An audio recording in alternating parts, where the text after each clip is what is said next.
నమస్తే, welcome to plus TV Telangana. Mandakrishna Madiga బ్రాహ్మణ సంఘాలపైన చేసిన వ్యాఖ్యలపై బ్రాహ్మణ సంఘాల ఆగ్రహం వ్యక్తం చేస్తూ ఉన్నాయి. దానికి సంబంధించి ఆ వ్యాఖ్యలను ఖచ్చితంగా వెనక్కి తీసుకోవాలి అంటూ కూడా ఈరోజు ప్రెస్ మీట్ కూడా పెట్టిన పరిస్థితి చూస్తా ఉన్నాం. మాట్లాడదాం, మనతో పాటు బ్రాహ్మణ సంఘ నాయకులు ఉన్నారు. అని ఎట్లా చూస్తారంటే ఏమన్నాడు మందకృష్ణ? చాలా రోజుల నుంచి కూడా మీకు వారికి మధ్య నడుస్తూ ఉంది, పోరు నడుస్తూ ఉంది. అసలు ఏం జరుగుతుంది?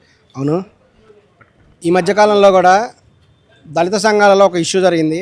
అదేంటంటే కొంతమంది దళితులు కూడా క్రిస్టియన్ మతంలో మారుతున్నారు. ఇది అందరికీ కూడా తెలుసు.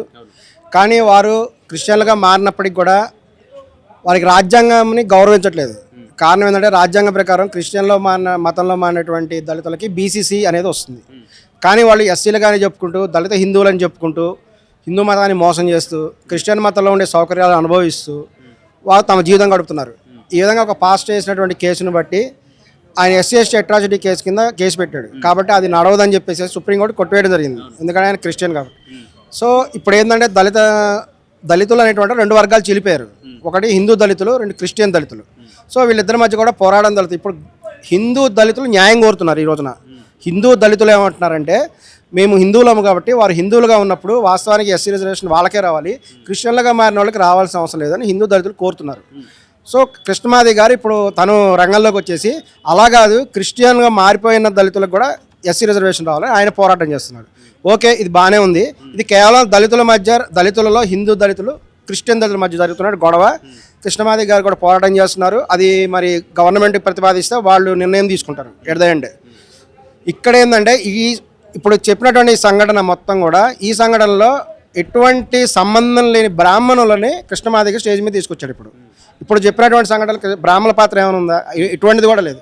కానీ సడన్గా కృష్ణమాదిగ గారు ఏంటంటే బ్రాహ్మణులపై బయట తీసుకొచ్చేసి అసలు బ్రాహ్మణుల వల్ల ఇదంతా జరుగుతుంది అని చెప్పేసి ఆయన స్టార్ట్ చేసేసి బ్రాహ్మణుల్ని డిఫెండ్ చేసేటువంటి విధంగా, బ్రాహ్మణులకి కొంచెం ఇబ్బంది కలిగేటువంటి విధంగా అనేక స్టేజెస్లో కూడా ఆయన మాట్లాడటం ద్వారా ఏమవుతుందంటే బ్రాహ్మణులు ఇబ్బందికరమైన వాతావరణం ఆయన తెలియజేస్తున్నాడు.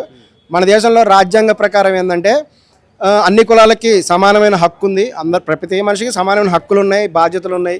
సో రాజ్యాంగం అనుసరించే వాళ్ళు ఎవరు కూడా ఇతరులను ఎవరిని కూడా డిఫేమ్ చేసే అధికారం ఎవరికి లేదు, ఇతరులని అవమానం చేసే అధికారం ఏం లేదు. కానీ కృష్ణమాది గారు ప్రత్యేకంగా బ్రాహ్మణుల హక్కులని ఆయన హరించే పని చేస్తున్నాడు కాబట్టి, బ్రాహ్మణులు డిఫేమ్ చేస్తున్నాడు కాబట్టి కృష్ణమాది గారి మీద కేసు పెట్టడం జరిగింది.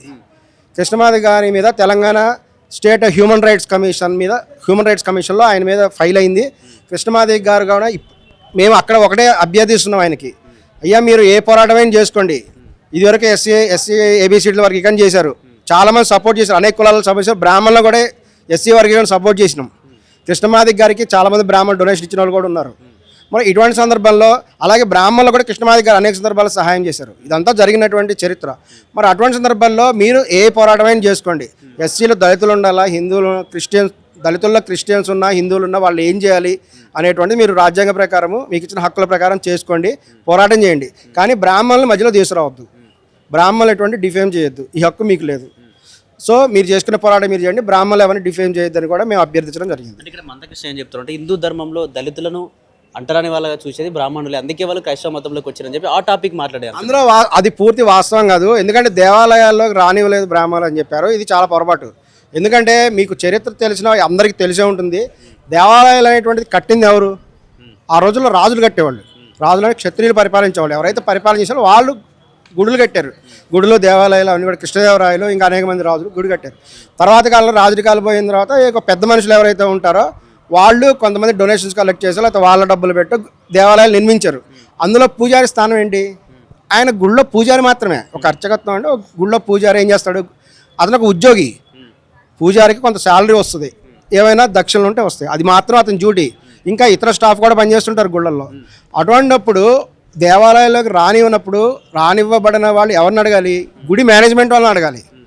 గుడి కట్టిన వాళ్ళ దగ్గరికి వెళ్ళి అయ్యా మేము గుళ్ళోకి వస్తామో మళ్ళీ రానియండి అని అడగాలి. ఇందులో బ్రాహ్మణ్స్ తప్పేముంది? ఇప్పుడు అటువంటిప్పుడు మందకృష్ణ మాదిగ చేసినటువంటి విషయం, మన దేశంలో దాదాపు 8,000 పైన కులాలు ఉన్నాయి. మరి 7,999 కులాలు బ్రాహ్మణులు సపోర్ట్ చేసినట్టు అప్పుడు కాదు కదా. మరి ఆయన చెప్పినటువంటి విషయం ఏంటంటే ఆయన ఒకసారి చెక్ చేసుకోవాలి. అటువంటిప్పుడు గుడి నిర్వాహకులు వెళ్ళి మేము వస్తాము, ఎందుకు రాకూడదు, వాళ్ళని క్వశ్చన్ ఏమనండి, వాళ్ళతో ఆయన పోరాటం చేయమనండి. అందుకని బ్రాహ్మణులు బ్లేమ్ చేయడం ఎంతవరకు కరెక్ట్? వీళ్ళు కేవలం ఉద్యోగులు మాత్రమే. వీళ్ళు సలహా ఇచ్చుండొచ్చు, అంటే ఇంకొకటి ఏంటంటే కాలాన్ని బట్టి కూడా మారుతాయి.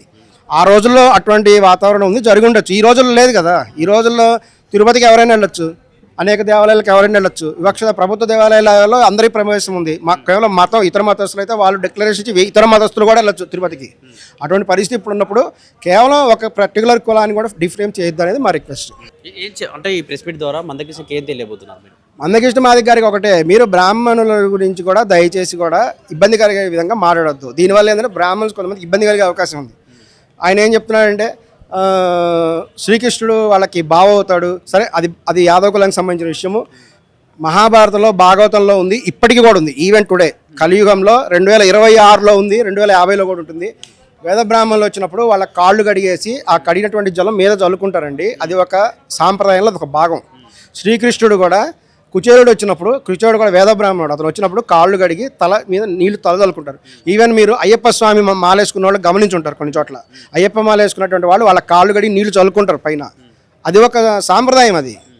అదేవిధంగా బ్రాహ్మణుల కాళ్ళు కడిగి నీళ్లు చల్లుకోవడం సాంప్రదాయం. పాటించే వాళ్ళు పాటిస్తారు, పాటించిన వాళ్ళు పాటించరు, వాళ్ళ ఇష్టం అది, వాళ్ళ వ్యక్తిగత విషయం అది. మరి అటువంటిప్పుడు మరి బ్రాహ్మణుడు కాళ్ళు కడిగి నెత్తిన శ్రీకృష్ణుడు చల్లుకున్న శ్రీకృష్ణుడు బ్రాహ్మణుడు గొప్పవాడా అలా అని బ్రాహ్మణులు ఎప్పుడు చెప్పుకోలేదు. ఈవెన్ శ్రీకృష్ణుడు దైవంగా భావిస్తాం కదా మనందరం. బ్రాహ్మణులు కూడా కృష్ణుడు పూజ చేస్తున్నాం. సో దయచేసి ఏంటంటే ఏ ఒక్క కులాన్ని కూడా మనము ఇబ్బంది కలిగే విధంగా కూడా మాట్లాడొద్దు అనేది మా అభ్యర్థన.